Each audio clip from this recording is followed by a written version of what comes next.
क्या 7 अगस्त 2023 से पहले खाजूवाला को ये मालूम नहीं था कि उसे अनूपगढ़ जिले में शामिल किया जा रहा है? क्या खाजूवाला के विधायक और राज्य के आपदा राहत मंत्री गोविंदराम मेघवाल को भी ये नहीं मालूम था कि खाजूवाला को अनूपगढ़ जिले में शामिल किया जा रहा है? क्या सचमुच नवगठित अनूपगढ़ जिले में जाने से खाजूवाला उपखंड को नुकसान होगा? क्या सचमुच खाजूवाला के सरकारी दफ्तर खाजूवाला से शिफ्ट होकर किसी दूसरी जगह चले जाएंगे? क्या भारतीय जनता पार्टी के किसी भी नेता को ये नहीं मालूम था कि खाजूवाला उपखंड मुख्यालय अब अनूपगढ़ जिले का हिस्सा बनने वाला है? मंत्री गोविंदराम मेघवाल समर्थक या कांग्रेस के वे कार्यकर्ता जो पिछले 4.5 साल से मंत्री गोविंदराम मेघवाल के साथ साये की तरह घूम रहे हैं, क्या उन्हें नहीं मालूम था कि खाजूवाला अब बीकानेर जिले का हिस्सा नहीं रहेगा? नमस्कार, मैं रवि बिश्नोई और आप देख रहे हैं रवि की रिपोर्ट। इन सभी सवालों के जवाब अगले कुछ मिनट में हम आपको देने जा रहे हैं कि आखिर खाजूवाला व छतरगढ़ उपखंड को अनूपगढ़ जिले में क्या नुकसान है और बीकानेर में रहने से क्या फायदा।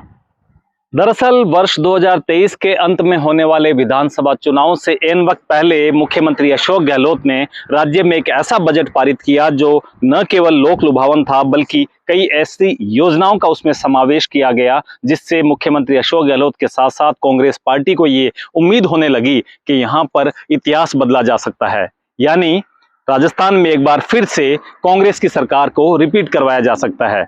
इस बजट के कुछ माह बाद मुख्यमंत्री अशोक गहलोत ने यहां पर 19 जिलों की घोषणा करके एक ऐसा मास्टर स्ट्रोक खेल डाला जिससे प्रत्येक कांग्रेसी को ऐसा लगने लगा कि अब तो उनकी सरकार वापस रिपीट हो ही जाएगी। 19 जिलों की घोषणा में अनेक छोटे मोटे कस्बे भी हैं जो जिले बन गए और अनेक ऐसे स्थान भी हैं जो बरसों बरस से जिलों के लिए संघर्ष कर रहे थे।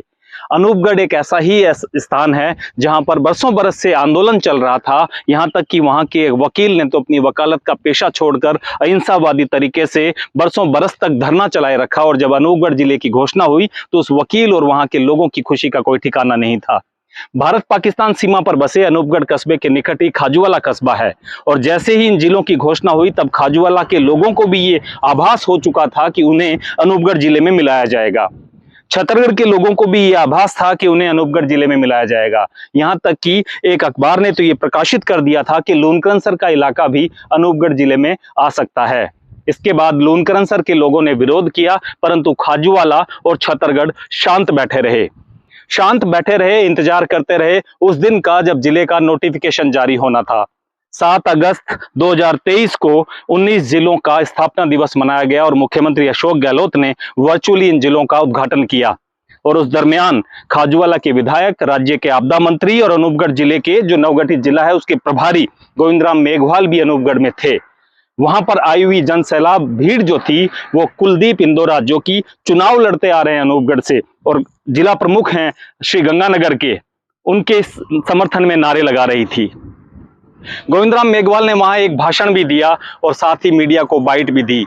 उन्होंने कहा कि अभी कुछ और जिले बन सकते हैं, परिसीमन होना बाकी है, यह इशारा उन्होंने किया और उसके बाद शाम तक खाजूवाला में विद्रोह और बगावत की चिंगारी आग उगलने लगी। तमाम जो लोग हैं वो खाजूवाला को वापस बीकानेर में रखने की बात करने लगे, या बीकानेर में रखा जाए अन्यथा खाजूवाला को जिला बनाया जाए।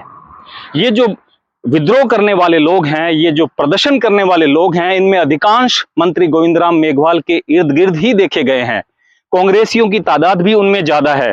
भारतीय जनता पार्टी के लोग भी सामने आए और उन्होंने ये तक कहा कि अगर भाजपा की सरकार आती है तो वो खाजूवाला को पुनः बीकानेर में शामिल करवा देंगे।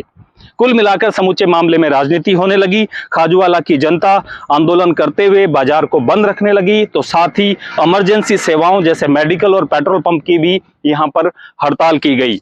खाजूवाला आज 6ठे दिन आंदोलन की आग में जल रहा है और कुछ जनप्रतिनिधि जयपुर में बैठकर मुख्यमंत्री अशोक गहलोत के बुलावे का इंतजार कर रहे हैं कि वो उनके नेता गोविंदराम मेघवाल के नेतृत्व में जाकर अशोक गहलोत के पास जाएंगे और कहेंगे कि खाजूवाला को बीकानेर में यथावत रख दिया जाए, अन्यथा खाजूवाला को जिला बना दिया जाए। दरअसल समूचे मामले में जनता का जुड़ाव क्यों हुआ, उसके पीछे जब वजह ढूंढने के प्रयास शुरू हुए तो सामने आया कि दंतौर उप तहसील जो कि खाजूवाला का रेवेन्यू के हिसाब से काफी बड़ा भूभाग है, उसे अब पूगल तहसील का हिस्सा बना दिया गया है, यानी खाजूवाला से तोड़कर बीकानेर जिले में पूगल तहसील के हिस्से के रूप में शामिल कर दिया गया है। खाजूवाला के पास दंतौर जाने के बाद कुछ खास नहीं बचा और एक अफवाह भी बाजार में फैला दी गई कि यहाँ पर तो सरकारी दफ्तर जो हैं वो अन्यत्र शिफ्ट हो जाएंगे। जैसे अय्यन का दफ्तर चला जाएगा, जैसे खाजूवाला सीओ सर्कल है वो भी टूट जाएगा। इन सब बातों से उद्वेलित होकर, परेशान होकर खाजूवाला की जनता लगातार 5वें 6ठे दिन आंदोलन में उतरी हुई है और अपने खाजूवाला को बीकानेर जिले में यथावत रखने की मांग के साथ साथ अब खाजूवाला को जिला बलाव की मांग भी करने लगी है। खाजूवाला के देखा देख छतरगढ़ और सत्तासर जैसे कस्बे भी आंदोलन में कूद पड़े हैं और वो ये कहते हैं कि उन्हें भी बीकानेर में यथावत रखा जाए।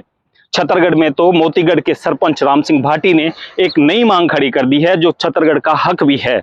दरअसल राम सिंह भाटी और उनके समर्थक चाहते हैं कि छतरगढ़ को पंचायत समिति का दर्जा दे दिया जाए और उसके बाद उन्होंने एक मांग को लेकर और चेताया कि अगर छतरगढ़ तहसील को किसी तरह से तोड़ने की कोशिश की गई तो उसका विरोध किया जाएगा। तीसरी मांग यहां से निकली कि रोजड़ी जो कि श्रीगंगानगर का हिस्सा था और अनूपगढ़ का हिस्सा है जो छतरगढ़ से मात्र 15-16 किलोमीटर दूर है, उसका गिरदावर मंडल छतरगढ़ तहसील के अधीन कर दिया जाए। यानी कुल मिलाकर छतरगढ़ के लोगों ने पहली बार छतरगढ़ के बारे में सोचा और जिले जैसा बड़ा ख्वाब न देखकर उन्होंने अपनी तहसील को ही मजबूत करने की ठानी है। अब आज आंदोलन के इतने दिन बीत जाने के बाद लोगों में सवाल जवाब का सिलसिला शुरू हो चुका है। सरकार ने अपने स्तर पर खाजूवाला सर्कल को और ज्यादा मजबूत किया है, यानी वहां के पुलिस महकमे में अब रावला थाने को भी जोड़ दिया गया है। दंतौर गया है परंतु रावला मिला है जो अपने आप में समृद्धशाली इलाका है, वहां के डीएलसी रेट ज्यादा है, वहां मुकदमों की संख्या ज्यादा है। इस वजह से खाजूवाला सर्कल पहले से ज्यादा मजबूत हुआ है। यहाँ तक कि दंतौर थाने के जाने के बाद, पूगल थाने के जाने के बाद जो रावला थाना खाजूवाला सर्कल को मिला है वहां पर मुकदमे इस तरह से हैं कि यहां पर एमजीएम कोर्ट भी बरकरार रहने की पूरी संभावना है। अब लोगों का विरोध कैसा है, लोग क्या चाहते हैं, ये तो सबके सामने आ चुका है, परंतु लोगों को समझाने वाला इस वक्त खाजूवाला में कोई नजर नहीं आता। हर कोई कांग्रेस और भाजपा की पूंछ पकड़ के अपने इलाके के अपनी मांगों के लिए पीछे पीछे घूम रहे हैं। आम जनता चाहती है कि उनका विकास हो, उनके जिले के अंदर संपन्नता आए, उनके कस्बे के अंदर संपन्नता आए और आने वाले वक्त में खाजूवाला भी जिले का हकदार बने।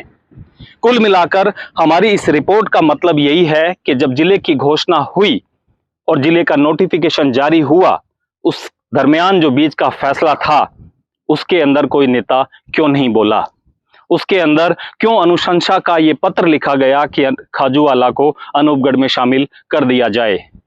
तब कोई भी नहीं बोला और अब सब बोल रहे हैं, सब प्रयास कर रहे हैं कि खाजूवाला वापस बीकानेर में रह जाए, परंतु कोई भी नुकसान और फायदे का आंकलन नहीं करना चाहता। आंकलन किया जा रहा है आगामी विधानसभा चुनावों के अनुसार, कौन जीतेगा और किसे हराना है। इसी तरह की सच्ची और सटीक रिपोर्ट के लिए रवि की रिपोर्ट को लाइक करें, सब्सक्राइब करें, शेयर करें ताकि हम आने वाले वक्त में सच की आवाज को यूं ही उठाते रहें। शुक्रिया।